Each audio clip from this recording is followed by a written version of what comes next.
आज मैं बना रही हूँ रुई की जैसे बिल्कुल सॉफ्ट सी इडली और उसके साथ नारियल की चटनी और सांभर। और ये तीनों चीज़ लगभग 30 से लेकर 40 मिनट में बनकर तैयार हो जाएगी और कम समय में ये बहुत ही ज़्यादा हेल्दी और टेस्टी नाश्ता होता है। तो चलिए रेसिपी शुरू करते हैं। यहाँ पर मैंने एक बड़ा बाउल सूजी लिया है और उसमें मैं ऐड कर रही हूँ एक मीडियम साइज़ की कटोरी से दही। इन दोनों चीज़ों को अच्छे से मिक्स कर लेंगे और इसमें हम थोड़ा थोड़ा पानी डालकर मिक्स करेंगे, क्योंकि जो हमारा घोल है उसको हमें गाढ़ा ही रखना है। आपको जितनी क्वांटिटी में इडली बनानी है आप उसके अकॉर्डिंग सूजी को रखिएगा, कम या ज़्यादा। और इसके बाद हम लगभग 30 मिनट के लिए सूजी को रेस्ट करने के लिए रख देंगे। अब इसके बाद मैं चलती हूँ सांभर बनाने के प्रोसेस में। यहाँ पर मैंने अरहर की दाल ली है, इसमें 1 चम्मच मैं हल्दी ऐड कर देती हूँ और इसके बाद मैं इसमें ऐड कर रही हूँ कटा हुआ कद्दू इसमें अभी से इसलिए ऐड कर रहे हैं क्योंकि जो सब्जियाँ होती हैं वो तो जल्दी पक जाती हैं, लेकिन जो हमारा कद्दू है वो थोड़ा सा लेट पकता है।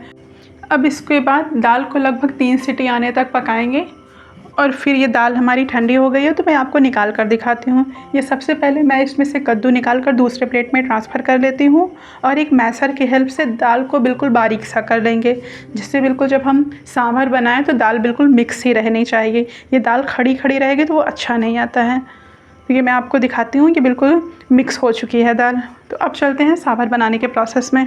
यहाँ पर मैंने कढ़ाई को पहले से ही गर्म करने के लिए रख दिया था। अब इसमें मैं तेल डाल देती हूँ और इसके साथ मैं इसमें ऐड कर रही हूँ तड़के में राई, प्याज और करी पत्ता। इन सभी चीज़ों को गोल्डन होने तक अच्छे से फ्राई करेंगे।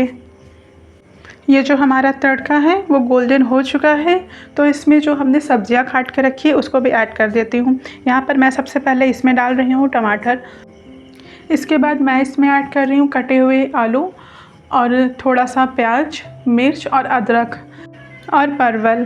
आपको जो भी सब्जियां पसंद है आप अपनी पसंद के अकॉर्डिंग सब्जियों को ऐड कर दीजिए और जो ना पसंद हो आप उसको स्किप भी कर सकते हैं। इन सभी चीज़ों को डालकर अच्छे से मिक्स करेंगे और लगभग 80% तक जब हमारी सब्जियां पक जाए हमको तब तक इसको अच्छे से पकाना है।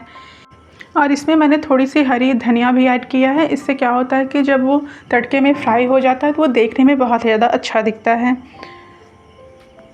अब इसके बाद लगभग थोड़ा सा पक चुका है तो मैं इसमें कद्दू ऐड कर देती हूँ। जो मैंने पहले से ही उबाल कर रखा था उसको छोटा छोटा कट करके डाल देती हूँ।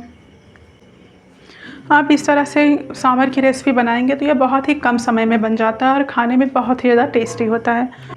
अब सारी सब्जियां लगभग पक चुकी हैं तो अब इसमें मैं मसाला ऐड कर देती हूँ। मसाले में मैं इसमें ऐड कर रही हूँ सबसे पहले कश्मीरी लाल मिर्च और उसके बाद सांभर मसाला और उसके बाद अमचूर पाउडर। अगर आपके पास इमली है तो आप इमली भी यूज कर सकते हैं, अगर इमली नहीं है तो आप अमचूर पाउडर डाल दीजिए। दोनों से जो हमारा सांभर है उसका टेस्ट बहुत ही ज़्यादा अच्छा आता है।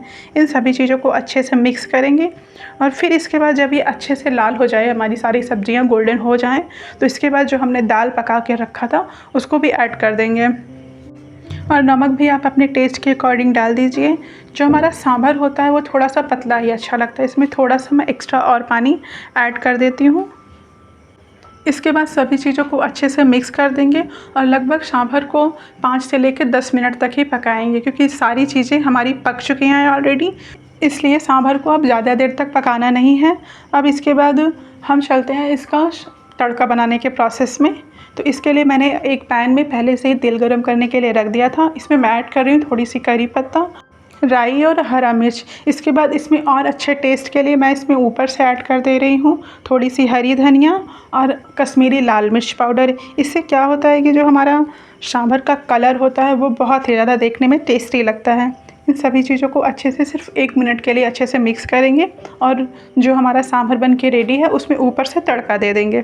ये आप देख सकते हैं सांभर बन के रेडी हो गया है और यह कितना कलरफुल और टेस्टी लग रहा है। आप भी इस तरह से सांभर की रेसिपी बनाएंगे तो ये बहुत ही कम समय में बहुत ही ज़्यादा अच्छा बनकर तैयार होगा। अब चलते हैं इडली बनाने के प्रोसेस में। अब हमारा जो रवा है वो बिल्कुल अच्छे से फर्मेंट हो चुका है, तो इसको अच्छे से पहले फेंट लेंगे और ध्यान रहे इसमें बहुत ज़्यादा पानी नहीं मिक्स करना है, क्योंकि जो इडली का घोल होता है उसे गाढ़ा ही रखना है। इसको एक ही डायरेक्शन में अच्छे से फेंटते रहेंगे। फिर इसके बाद अच्छे से फर्मेंट होने के लिए मैं इसमें ऊपर से ऐड कर रही हूँ 1 पैकेट इनो और इन सभी चीज़ों को अच्छे से मिक्स करेंगे और ध्यान रहे हमें एक ही साइड में मिक्स करना है, एक ही डायरेक्शन में। ये अच्छे से घोल को मैंने फेंट लिया है, तो अब इसको एक इडली मोल्ड में ट्रांसफ़र कर लेते हैं। जब हम इडली मोल्ड में ट्रांसफ़र करेंगे तो ध्यान रहे बहुत ऊपर तक फुल नहीं करना है, क्योंकि जो हमारी इडली है वो फूलने के बाद बिल्कुल ऊपर तक आ जाती है, इसलिए थोड़ा सा हमको खाली ही रखना है। इसी तरीके से सेम प्रोसेस में सारी इडलियों को अच्छे से इडली मोल्ड में फिल कर लेती हूँ। इसके साथ कुकर में मैंने पहले से ही पानी गर्म करने के लिए रख दिया था, जिससे कि जो हमारा पानी है वो पहले से ही गर्म होता रहे। इसके बाद मैं इडली को कुकर में ट्रांसफ़र कर लेती हूँ और लगभग 15 से लेकर 20 मिनट तक हम इसको पकाएंगे। और जब तक हमारी इडली पक रही है तब तक मैं इसके लिए नारियल की चटनी प्रिपेयर कर लेती हूँ। इसके लिए मैंने लिया है नारियल, 3 मिर्च और हरी धनिया। आपको जितना तीखा पसंद है आप मिर्च की क्वांटिटी कम या ज़्यादा कर सकते हैं। इसके बाद मैं इसमें ऐड कर रही हूँ थोड़ा सा नमक और पानी। इन सभी चीज़ों को हम मिक्सर में बिल्कुल बारीक पीस लेंगे और इसके बाद मैं चटनी का तड़का प्रिपेयर कर लेती हूँ। यहाँ मैंने तड़का पैन में पहले से ही तेल को गर्म करने के लिए रख दिया था। अब तड़के में मैं डाल रही हूँ थोड़ी सी राई, करी पत्ता और सूखा लाल मिर्च। इन सभी चीज़ों को हल्का गोल्डन करने के बाद हम इसको जो हमने चटनी प्रिपेयर करके रखी हुई थी उसमें ऐड कर देंगे। इससे क्या जो होता है कि जो हमारा चटनी का टेस्ट होता है वो बहुत ही ज़्यादा अच्छा आता है। आप इसमें चाहें तो थोड़ा सा नींबू का रस या फिर आप विनेगर डाल सकते हैं अगर आपको खट्टा पसंद हो तो। ये पूरी तरह से ऑप्शनल है, आपको जैसा भी पसंद हो। ये चटनी हमारी रेडी हो गई है और तब तक दूसरी तरफ जो हमने इडली पकने के लिए रखा था वो भी हमारी पक चुकी है। तो मैं इडली को एक बर्तन में ट्रांसफ़र कर लेती हूँ और लगभग थोड़ी देर के लिए इसको ठंडा होने के लिए रख देंगे और फिर सारी इडली को डीमोल्ड कर लेंगे, क्योंकि हम इसमें जल्दबाजी करेंगे तो अभी ये हमारी जो इडली है वो चिपकी रहेगी। अब ये हमारी इडली ठंडी हो चुकी है, तो अब इसको एक चाकू की हेल्प से अच्छे से हम एक बर्तन में ट्रांसफ़र कर लेंगे और इसी सेम प्रोसेस से मैं सभी इडली को एक प्लेट में निकाल लेती हूँ। आप देख सकते हैं बिल्कुल फूली फूली से हमारी इडली बनकर तैयार हुई है।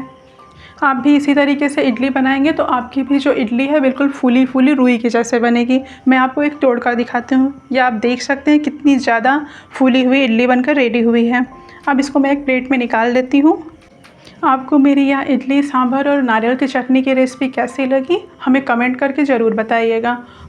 और मेरी यह रेसिपी अच्छी लगी हो तो मेरे चैनल को सब्सक्राइब करना बिल्कुल भी मत भूलिएगा।